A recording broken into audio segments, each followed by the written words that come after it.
Alrighty, back on the couch again. I'm so disoriented. Okay, today I'm going to be talking about what it was like for me going through rehab during the COVID-19 pandemic. I posted a video on this channel back in January, I think, kind of with some details about my mental illness. Since then, I guess this is kind of like an update. So I was in school and working, and then,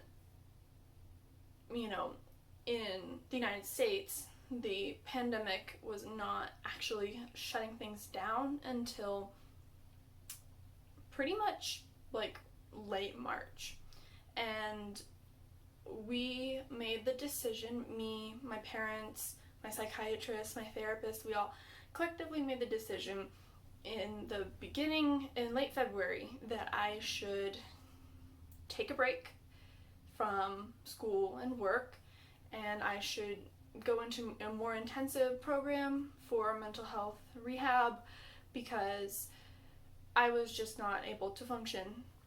So at the time, my rehab experience was supposed to look quite different because the pandemic had not affected many things in the United States. I didn't have my intake meeting for rehab until April 1st, my birthday. And by that time, things were very different. So kind of what it looked like is on April 1st, my mom and I went in, we had intake in person, and this is where they kind of got like more information about me, more details. Obviously I was referred to the program by my psychiatrist who worked in the floor above, and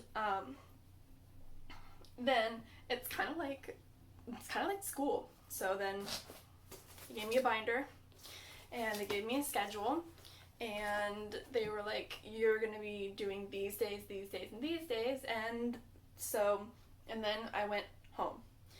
What this would normally look like is, like, I started 4 out of 5 days a week in rehab.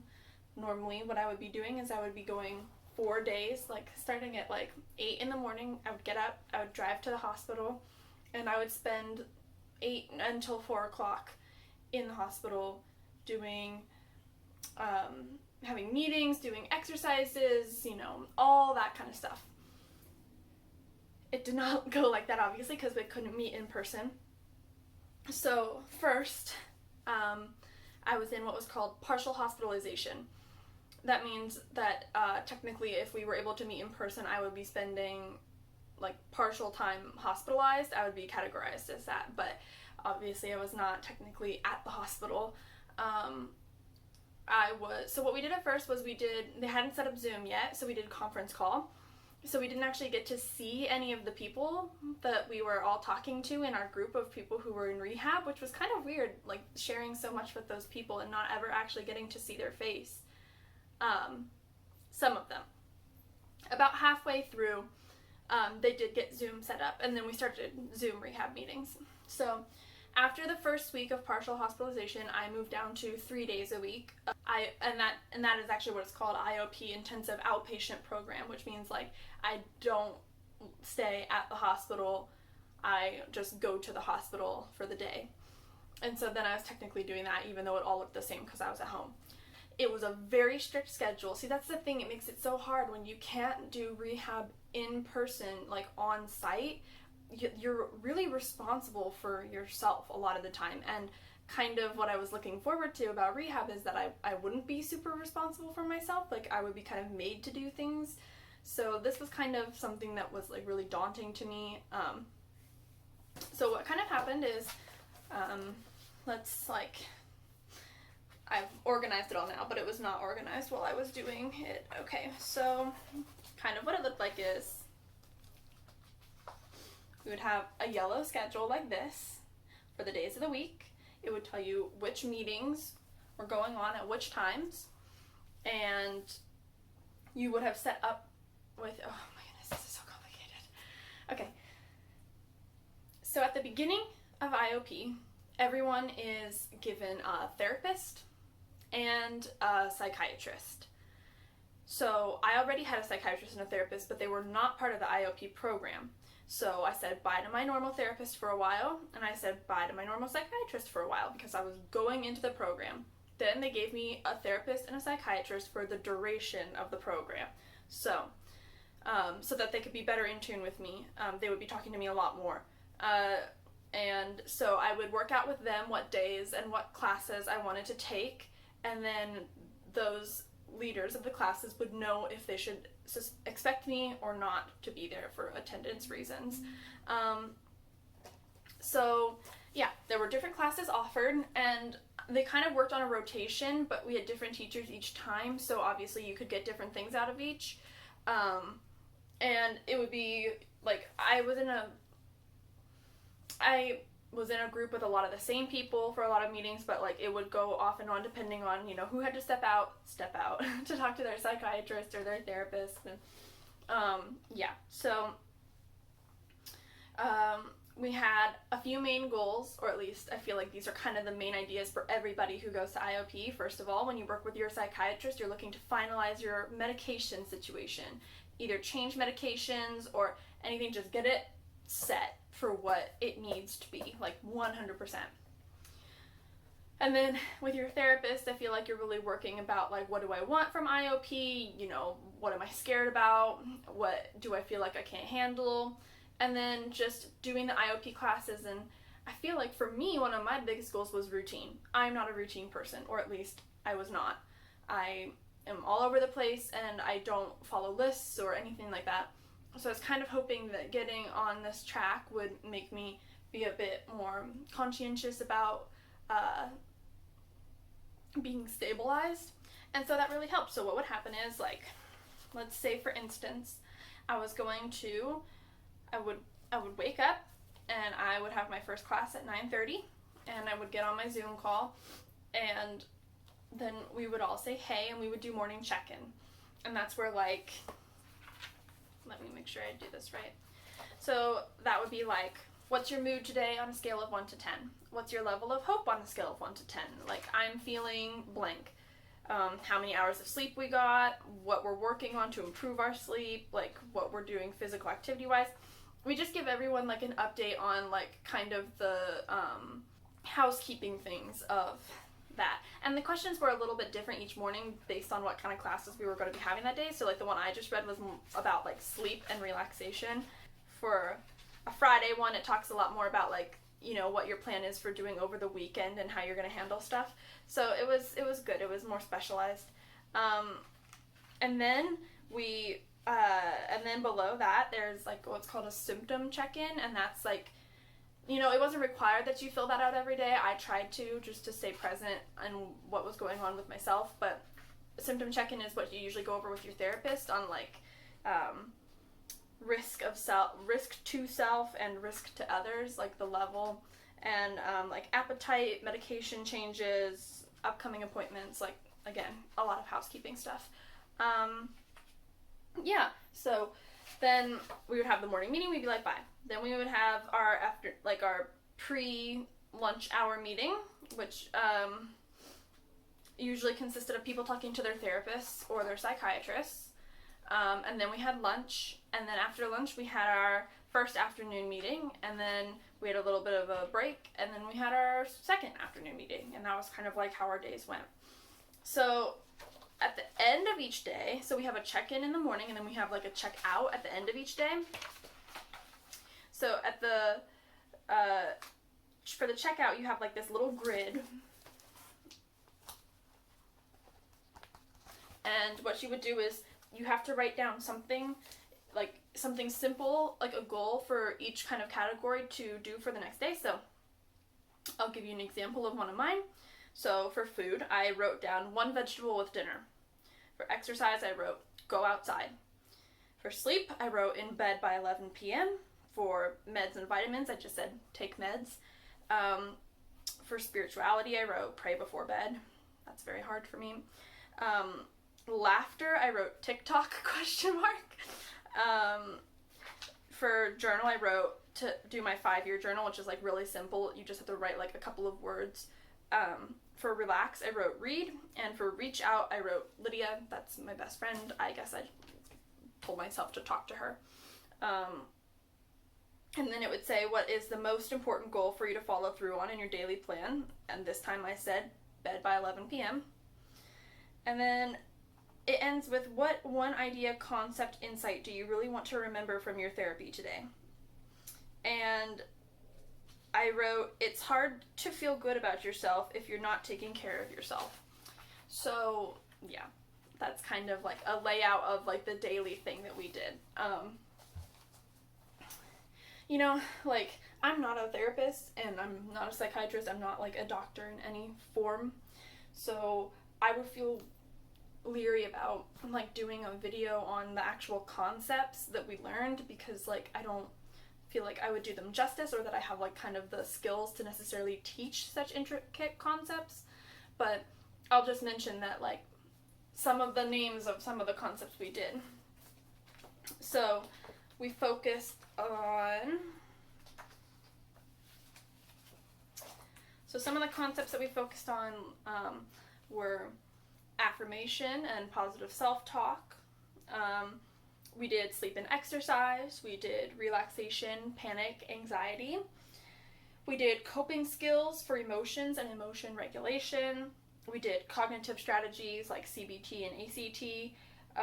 We did anxiety and self-soothing. We did depression and distress tolerance. So we did like those were like kind of the broad things for each meeting, and then like we would go into lots of details on those, and the meetings were really interactive. We each took turns talking a lot.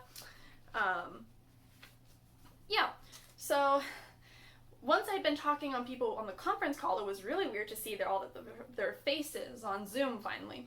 And at first it felt really awkward, but like something that made me feel a lot better is that, you know, when you're on the phone, you can't see people's faces. You can only really like listen to their tone of voice. So I didn't know like how old anyone was really. And I felt like I was one of the only young people in it. But then like,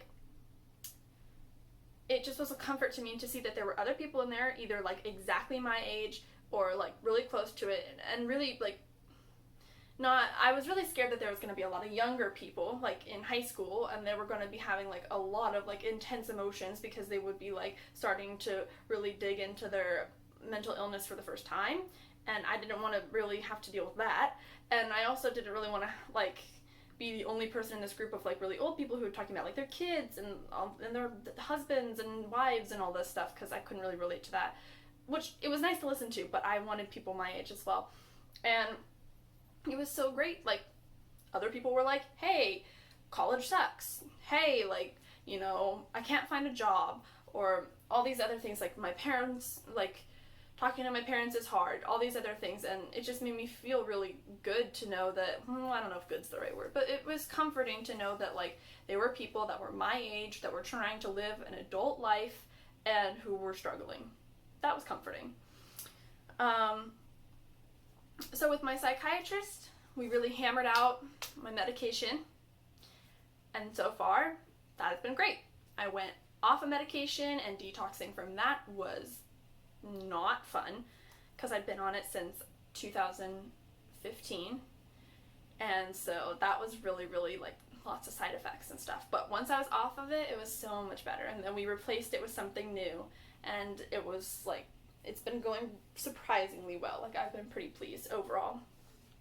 And then with my therapist, I talked a lot about relationships, like the relationships I have with my friends, my parents, my boyfriend, like all these things, and how my mental illness like takes a toll on them, and like how much should I expect from myself? Am I really like a stone cold killer, or am I actually like capable of feeling things? And so we like talked about that a lot, because that's still something that worries me on a daily basis, is how capable of feeling things I am.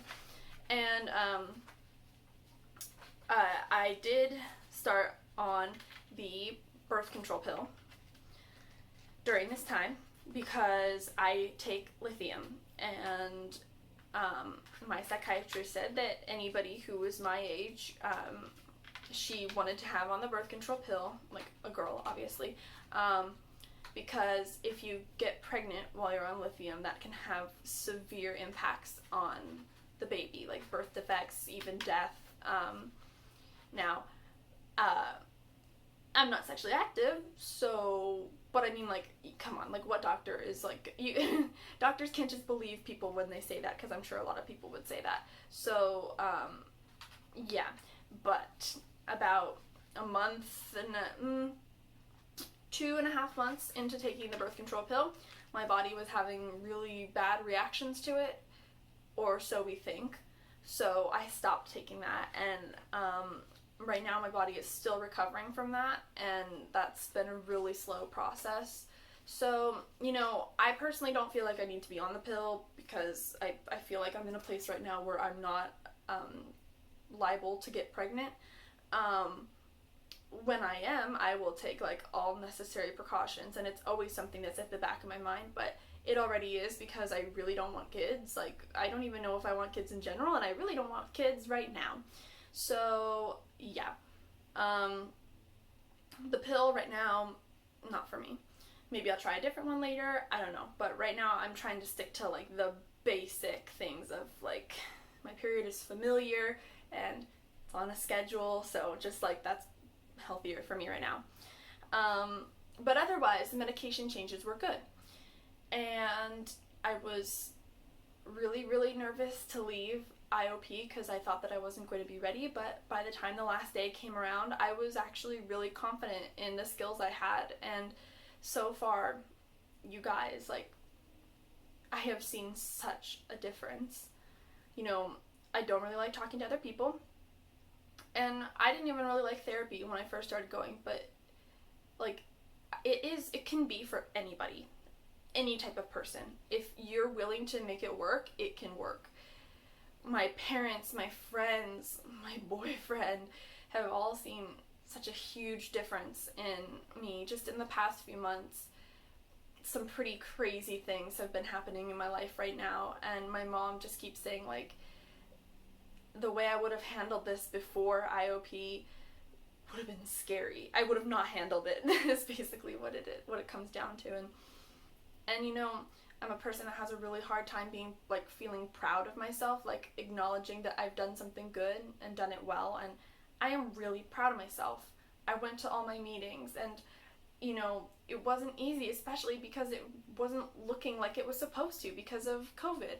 So, but I went to all the meetings, I implemented my plans, I stuck to my goals, I recorded my food, I recorded my sleep, I exercised, and now, actually, so I'm out of IOP, and I've been meeting back with my regular psychiatrist and back with my regular therapist. And something that has been coming up now is, like, now I am really kind of like flopping to the other side of the spectrum into kind of the OCD area. Not saying that I have been diagnosed with OCD. That is not what I'm saying, but it leans that direction now, because I've become so obsessed with a routine.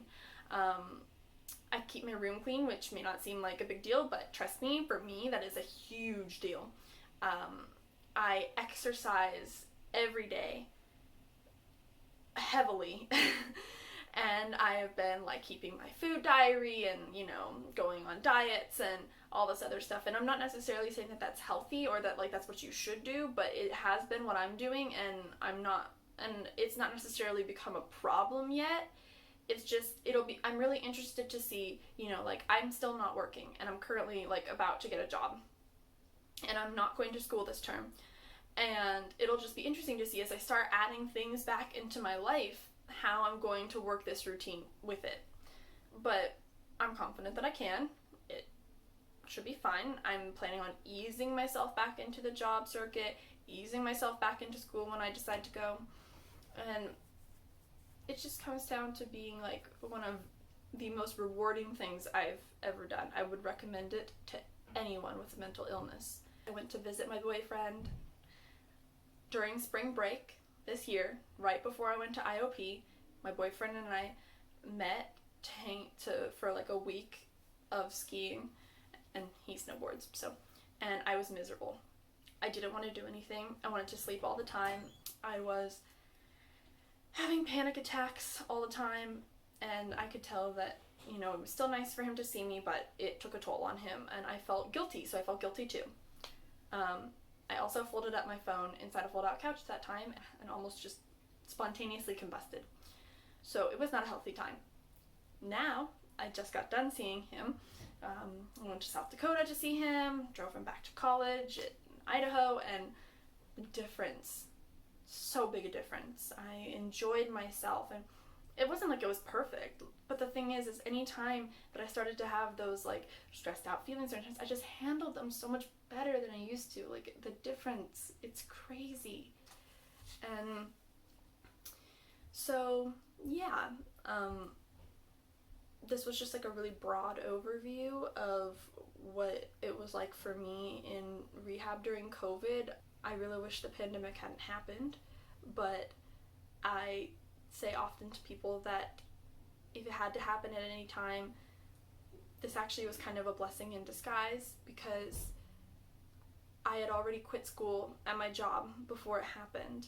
So I was not impacted as heavily as others were. I was able to still focus on what I was doing, and I was able to still have